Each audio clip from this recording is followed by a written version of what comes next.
Every Wednesday, we show you restaurants that are not up to code. And unsafe food temperatures, cross-contamination, dirty utensils, those are the problems. Violations run the gamut. But have you ever stopped to ask yourself, is my kitchen up to code? Tonight, one of our viewers is about to find out with the help of NBC4 investigator Tom Soucy.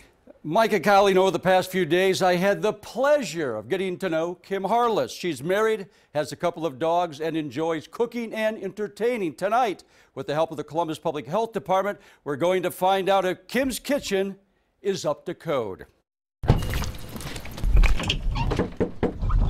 Hi there. Hello. Come on in. And there, sitting in the doorway, These poor guys couldn't be in the kitchen now. violation.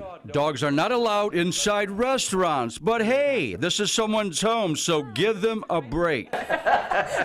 Cross-contamination's a big issue. Rob Aquista's food protection supervisor with the Columbus Public Health Department. You want a thermometer on, this part of the door. Kim Harless lives in this Dublin townhouse with her husband Scott and their 2 dogs. Over the next 2 hours or so, Rob is going to inspect Kim's refrigerator, You don't want that chicken there. watch her prepare food, I actually like the fact that you put it in a bag to try to prevent any sort of splatter. cook food, I'd leave it in just a little bit longer.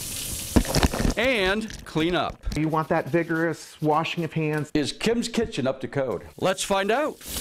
You've got raw chicken, okay? And it's on top of all this ready-to-eat stuff. Violation. To avoid cross-contamination like salmonella, Rob says raw food should always be stored on the bottom of your refrigerator. Where all the beer is.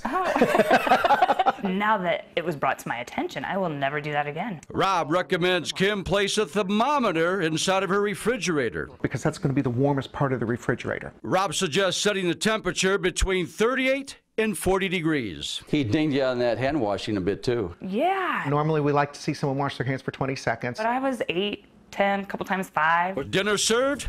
Not so fast. We are up to 159 so far. Violation. Undercooked chicken. The 165 is a target to kill, salmonella. Would you have eaten that chicken? No, I would not have. Rob recommends all households have a digital thermometer. How else do you know if you're cooking the chicken or your hamburgers or whatever to the right temperature? I'm learning a lot today, thank you. Here's the top 4 things Kim learned that you too should take note of to make sure your kitchen is up to code. Place raw foods, especially meat, fish, and poultry, on the bottom of your fridge. Make sure your chicken is cooked to at least 165 degrees. Get a digital thermometer. Wash your hands for at least 20 seconds, especially after handling raw chicken, meat, and fish. Doesn't that look about 165 to you? Oh, what about Kim's lemon chicken? Very good. Fantastic. And Rob also gave Kim's kitchen 2 thumbs up. I'm NBC4 investigator Tom Soucy.